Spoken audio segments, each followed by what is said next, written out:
Hola amigos, ¿qué tal? Soy Guti Cisneros y he venido a compartirles una entrevista con el psicoterapeuta Vicente Cortés Vargas, una persona de la que en los últimos meses hemos escuchado decir mucho o tal vez poco, según sea el caso. ¿Cómo estás, Vicente? De maravilla, es para mí un privilegio el estar compartiendo contigo. ¿De qué me hablas cuando dices que quieres hacer de México un país de primer mundo? En estos últimos días he escuchado mucho acerca de tu plan tan ambicioso. Pues es de que podamos elevar la calidad de vida de los mexicanos de 118 millones más o menos, que parece ser que el último censo fue lo que arrojó. Y a lo que me refiero es elevar la calidad de vida en los servicios médicos, en la educación, en la ciencia, en la cultura, en la tecnología. En México contamos prácticamente con todos los recursos que muchos países del mundo quisieran tener, cuando menos la mitad de lo que nosotros tenemos. Pero transformar la educación en México y hacer de México un país del mundo, de primer mundo, requiere de una persona de mucho poder. ¿Cuál es tu poder? ¿Quién es Vicente Cortés? Vicente Cortés es un mexicano.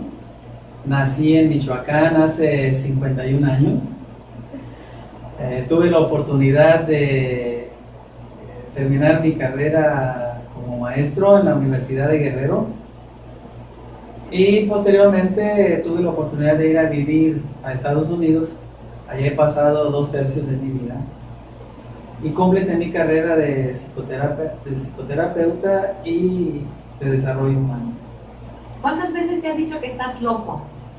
Pues en más de una ocasión, pero yo pienso que si no tienes un gran sueño, no puedes hacer grandes cosas.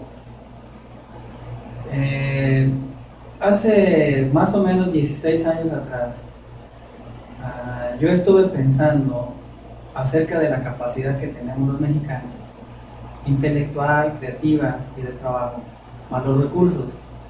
Y me puse a estudiar algunas cuestiones de otros países del mundo, el caso de Finlandia, Japón o Alemania, que con circunstancias muchas veces no favorables han hecho grandes cosas.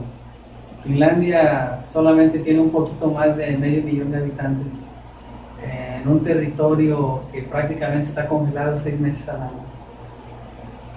Uno de los recursos que le favorece es la madera, pero increíblemente son los segundos mejores productores de acero en el mundo. ¿Cómo es posible que México, teniendo algunas de las reservas más grandes del mundo en algunos minerales, no podamos tener esa calidad de producción? Y yo digo que solamente por la falta de educación. ¿Y cómo es que pretendes hacer eso? Sabemos perfectamente bien que en México hay una cantidad de problemáticas que pudieran atravesarse en tu sueño, en tu proyecto. La primera cuestión es ir al primer nivel. El primer nivel es la población en general de México. Yo creo que el liderazgo de México no necesariamente está en las grandes cúpulas. Creo que el liderazgo de México está en la masa. ¿Te consideras un líder? Sí soy un líder. ¿Un líder de masas? Quizás no en este punto, pero para empezar soy un líder en mi propia vida. He superado cuestiones que parecían que no iban a ser sencillas para mí. Mi propia educación, el contexto cultural donde yo me eduqué, el emigrar a otro país, el haber declinado a mi propia carrera como maestro, porque me gradué como maestro, pero nunca ejercí, cuando menos por una hora, mi profesión. Terminé haciendo otro tipo de trabajos, pero en algún punto retomé ese liderazgo de mi propia vida. Y al haber experimentado con cuestiones que a veces se ven muy alejadas de poder uno ser exitoso, pude retomar el rumbo y diseñar algunos tipos de programas educativos que para mí ni siquiera yo tenía la menor idea que yo podría hacer.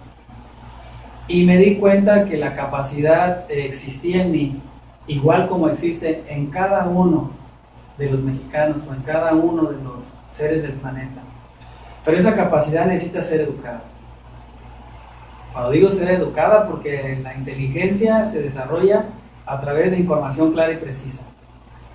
Tú puedes tener a un niño lo más inteligente posible, pero si no le alimentas con información clara y precisa, educación determinada hacia un fin, entonces esa inteligencia podría ser desviada a otras cuestiones. En México yo pienso que tenemos mucha inteligencia, pero mucha de esa inteligencia está dedicada a otras actividades. Cuando yo digo que es posible desarrollar este liderazgo en cada uno de nosotros, es a través de una educación inteligente que permita que la persona pueda autoconocerse. ¿Cómo pretendes hacer esto? Actualmente he desarrollado ya un programa, un diplomado, que está diseñado en particular para maestros y profesionistas, en el cual se tiene acceso a que la persona encuentre cuáles son esas barreras que le está deteniendo para no seguir avanzando. Y una de las cuestiones claves, creo yo, que para la mayoría de la gente es no tener acceso a su propio liderazgo. Si no tenemos acceso a nuestro propio liderazgo, va a ser muy difícil, pero muy difícil poder liderar una familia o poder liderar una comunidad. Entonces, parte del proyecto es trabajar con nuestro 1,5 millones de líderes que tenemos, que son los maestros, y que infortunadamente algunos de ellos no saben que tienen ese liderazgo, porque a través de este 1,5 millones de maestros se filtran más o menos 116 millones de gentes. Necesitamos trabajar de manera muy inteligente con nuestra plantilla de maestros, porque este liderazgo va a ser bajado hacia los niños y los adolescentes. Y de ahí es donde van a nacer esos líderes que se van a encargar de completar la tarea. Sin embargo, tú dices transformar la educación en México, y lo primero que hemos visto que estás haciendo es estar trabajando con las relaciones de pareja. ¿Cómo es que estás compaginando esta actividad? Sí, esa es una buena pregunta, porque al principio que vine yo a México, yo creía que era cuestión de un par de años. Transformamos la educación, me refiero a la educación convencional, y pues ya todo ocurrió. Sí, he de reconocer que en parte he sido iluso. Eso me ha permitido poner los pies en la tierra. Y cuando regresamos al asunto de la relación de pareja, yo creo que ahí es donde se genera toda la inestabilidad que estamos sufriendo en el país. Uno podría decir la inestabilidad del país es por las cuestiones económicas, sociales o qué sé yo, de cualquier otra índole. Pero todo se genera, infortunadamente, desde la relación de pareja. ¿Por qué digo de la relación de pareja? Cuando hay una pareja que no está funcionando como se supone que debería de funcionar, se generan hijos que ya vienen inestables, hijos que están viendo violencia física, violencia verbal, violencia psicológica en sus hogares. Esto hace que estos niños lleguen a las aulas escolares con una gran cantidad de estrés emocional. Puede ser ansiedad, puede ser miedo. Y la ansiedad y el miedo lo que hacen es prevenir que el individuo pueda estar libre para poder aprender. Entonces esto se convierte en una cuestión de solamente sobrevivir.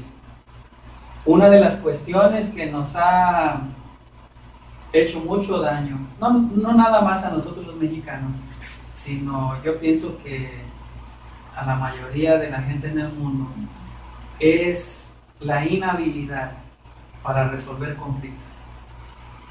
Cuando yo digo resolver conflictos me refiero a esos pequeños detalles que ocurren en el hogar y que por esta inhabilidad no se resuelven en tiempo y forma.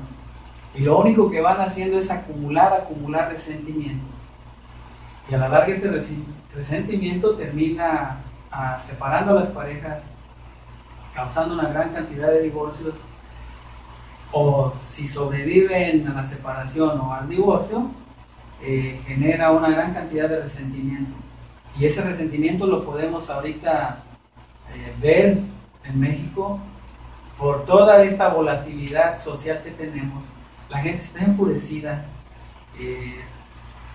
Las causas aparentes podríamos decir que es la economía y otras cuestiones, pero yo no creo que está ahí. Yo pienso que está un poco más profundo. Esta inhabilidad que tenemos los seres humanos para resolver conflictos simplemente escala del hogar a los centros de trabajo, escala del hogar a las escuelas, a las empresas, a las instituciones. Y esta inhabilidad para resolver conflictos, diferencias, puntos de vista, nos ha llevado a lo que estamos pasando. Si nosotros logramos transformar la manera de pensar de nuestras parejas y matrimonios actuales, transformar la manera de pensar y de resolver conflictos a nuestra plantilla educativa, que son 1,5 millones más o menos de maestros, yo creo que le podemos dar la vuelta y es mucho más simple de lo que se piensa. Mucho más simple. A mí me resulta muy complicado porque no estoy en tu cabeza. Claro, no tengo los niveles de conocimiento que tienes tú en las áreas y tampoco tenemos tantísimo tiempo para seguir platicando sobre el tema, pero te estoy entendiendo que es como vivir al día, es decir, resolver al día los conflictos del día. Sí, resolver al día los conflictos del día en el hogar. No dejar para mañana. Sí, y yo entiendo que esta es una cuestión pues para horas y horas de conversación, pero parte del proyecto educativo que yo propongo va a ser esta serie de 10 videos que ya tenemos algunos en YouTube acerca de la relación de pareja, porque yo considero que es la parte principal. Después nos vamos a mover a otra serie informativa acerca de la educación convencional. Y después vamos a ir a trabajar con las cuestiones muy propias de la mente humana, de manera de que podamos hacer equipo. Me refiero a las personas que nos están en este momento dándonos la oportunidad de escucharnos, de vernos, y que quizás tienen el mismo deseo que yo tengo de que podamos vivir. Esto me emociona porque sé que es posible que lo podamos lograr. Y sé que lo único que toma es que lleguemos a esos pequeños acuerdos allí en el hogar, para que aprendamos a cómo resolver nuestras diferencias, esas diferencias que son las que están causando la división en el país, que están dividiendo a las instituciones, que están dividiendo a los grupos de gente y que podemos resolver. Entonces, parte de mi trabajo que yo le ofrezco al pueblo de México, y una vez más me emociona, es el poder contribuir de esta manera. Si tú estás de acuerdo en lo que yo estoy hablando, te pido por favor que hagas clic en me gusta, o como se dice en inglés, I like it, y podemos seguir avanzando.